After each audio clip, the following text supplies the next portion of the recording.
This is the fastest way to cut over an hour off of your interior details, especially the ones that are taking the longest because they're old, dirty, and damaged. What's going on, guys? Luke here with Wilson Auto Detailing and autodetailer.com. The interior of this Land Cruiser you're seeing me detail is about 25 years old. And the reason why I want to showcase it to show you my process of things that I actually skip or only commit to improving on an interior rather than trying to perfect is because an interior like this perfectly represents the type of detail that sucks all of your time away unless you have a process for identifying damage and things that essentially should just be avoided altogether when you're doing the interior, such that you don't spend a bunch of time doing something that you only figure out 20 minutes after you're trying to fix it cannot be fixed. The very first area I want to highlight here is the wood veneer, or those wood accents kind of on the front area, driver's side, passenger side of the vehicle. These are very common in all types of cars, but really common back in like the 2000 to 2010 era when they were like more stylish. What ends up happening over time is what you can see in this video, which I would just call delamination. Essentially, the front plastic protective barrier is starting to delaminate or pull off from the wood veneer itself, or the accent piece, and you really cannot do anything about this. The point being here is if I steam it, I'm probably going to loosen up the glue even further and pull the thing all the way off. And secondly, if I try to clean it, I'm going to notice zero difference between if I did or if I didn't touch it with any APC or a microfiber towel at all. Not to mention, if you start bringing in chemicals or a steamer, you're going to get behind the plastic pieces and get some of that liquid behind it and not be able to fix it, and it'll look like condensation inside of the wood veneer on areas where you're not yet delaminating. The reason I bring this up is because, number one, it's a great example of just right in the intro of the detail on the interior here, you're addressing damage and you can't do anything about it, so it's already going to save me time because I don't have to do anything. I just move past it. But the second thing is this type of damage comes in all shapes and sizes, and you can start to have plastic delaminate from areas around the console, around the radio buttons itself, around the dashboard, and those areas are areas I like to skip altogether. And I always document this damage as I'm moving throughout the interior and more or less go through a slideshow of the damage with the customer afterwards. The second thing I want to highlight here is the damage on the carpet that is torn or where carpet is actually missing. Again, very common for really old vehicles, and essentially you see all those fibers are missing from the carpet and you're just left with that underlying kind of mesh material that all those fibers stick to.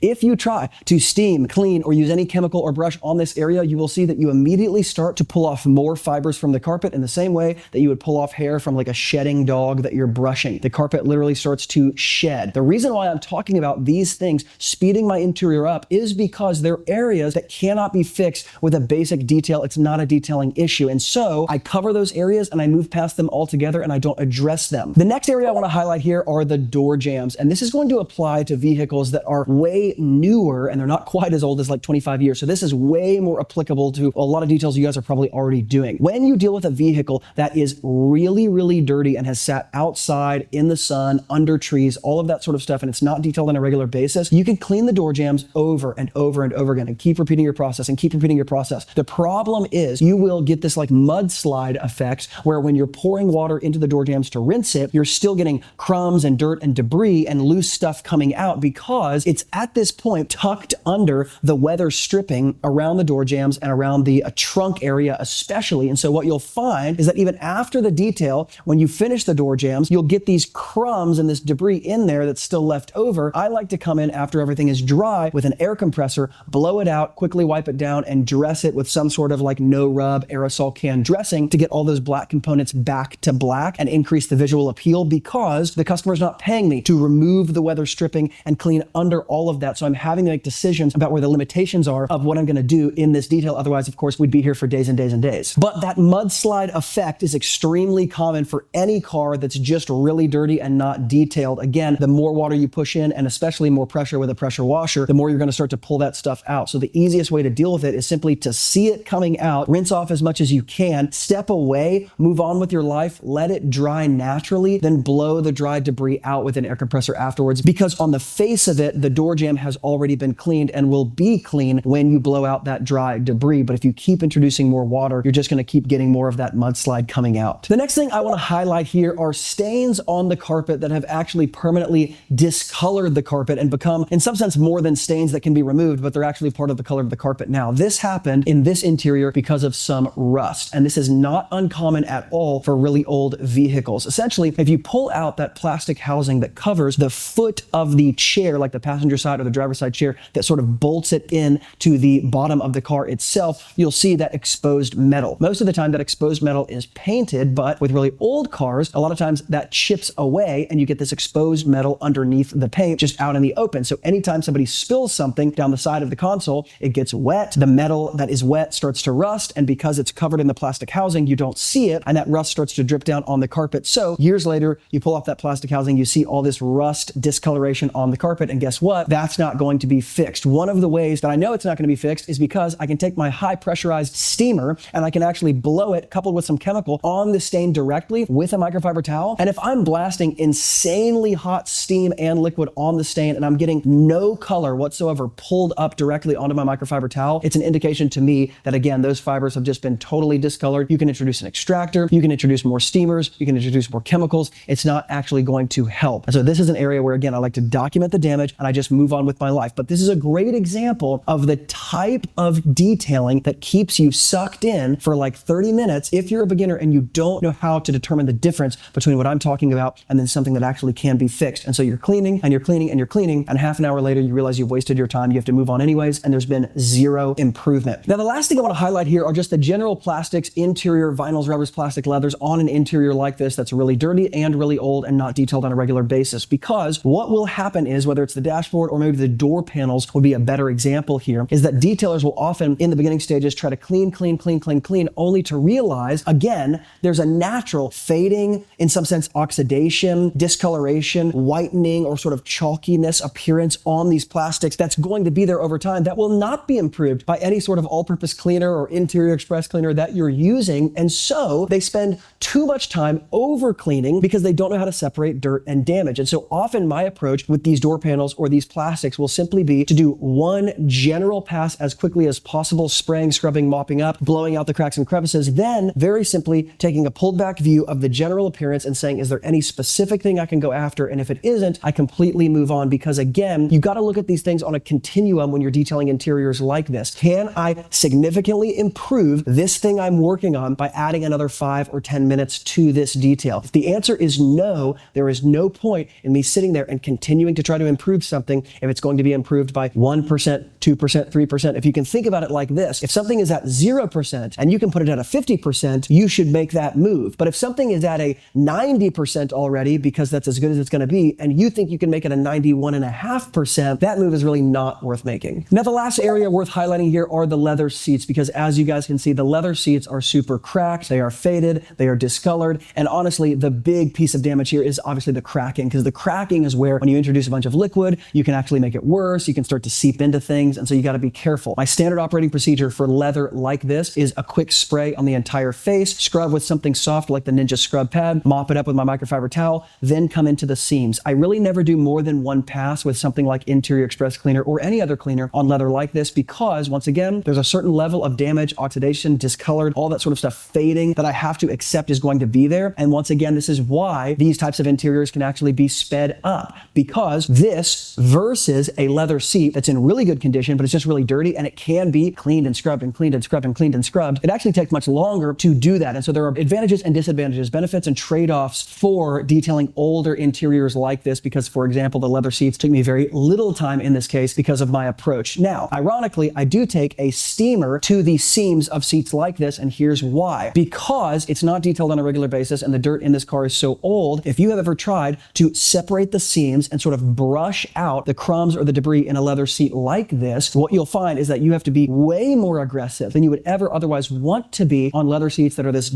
fragile and gentle and all that sort of stuff, because they're so old. So a steamer in this case, non-intuitively, is actually the safer way to go if you know what you're doing, you know how to use it, and you make sure you're not going to discolor or create any sort of steamer tracer on the leather seat as well. It's much quicker to blow out those seams. It's actually gentler than a brush, and the heat coupled with the pressure makes it so that it can happen, of course, a lot faster. Now, bottom line, what does all of this boil down to? Fundamentally, it's just a philosophy that I detail by, which is I do not worry about things that I know I cannot even improve 1, 2, 3, 4, 5%. These are the areas that need to be completely moved past in your detailing business when you're you're doing interiors, move on with your life, focus on the things that can be improved, the things that much more matter in whatever specific context to the customer. And that's going to push you much further than wasting a bunch of time inadvertently eating into your hourly rate and essentially bringing down your profit margin on a vehicle that just doesn't need you to spend that kind of time. Now, in this video, I talked more about systems, but if you're interested in getting a full breakdown of the products, tools, chemicals, all that stuff that I suggest for detailers who are in the beginning stages to use, or you're a pro and you just want access to things like discounts and you want to compare to what I use on a regular basis, go in the YouTube description box, grab the Pro Detailing Toolbox resource at wilsonautodetailing.com. Totally free to you. It'll give you a full breakdown of the tools and products I suggest for beginners if you're on a budget. And if you're a detailer who already has an established business and you want to continue to grow, join us at autodetailer.com to get connected with the most qualified community of detailers on the planet. And if you got value here, you will probably also like the video on screen where I show you how to cut your interior detailing time by 30% using the products and tools that you already